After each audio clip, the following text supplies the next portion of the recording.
আসসালামু আলাইকুম প্রিয় দর্শক শ্রোতা। আজকে আমি যে ডালটি ড্রাগন গাছের নিয়ে এসেছি, তো এই ডাল থেকে আমরা খুব সহজে কিভাবে চারা তৈরি করব।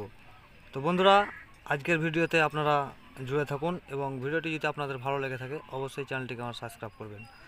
তো চলুন আর বেশি দেরি না করে, তো বন্ধুরা, এরকম ধরনের একটি আমরা ডাল সংগ্রহ করতে হবে নতুন চারা করতে গেলে।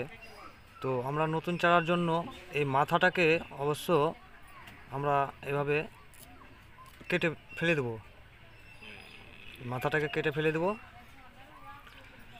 এর ভিতরে যেটা রগ আছে ওই রগটাকে আমরা কিছুটা বের করব, এখান থেকে কেটে নিব তিন দিক।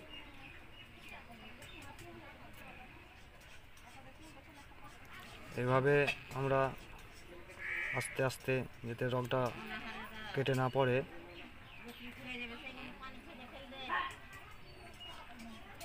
এই যে এটা আমরা দেখতে পাচ্ছেন, এটা ভিতরের হাড়, এখান থেকে আমরা বের করে নেব।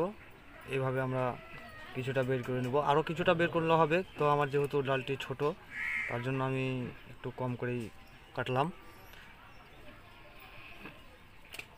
তো এরকম একটা ক্যারি ব্যাগ বা যে কোনো পাত্রে আপনারা মাটি কিংবা বালু দিয়ে আপনারা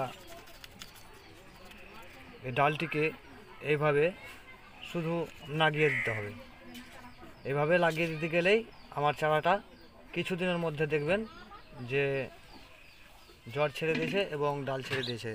তো নেক্সট আমি আপনাদের রেজাল্ট নিয়ে আসবো পরবর্তী ভিডিওতে।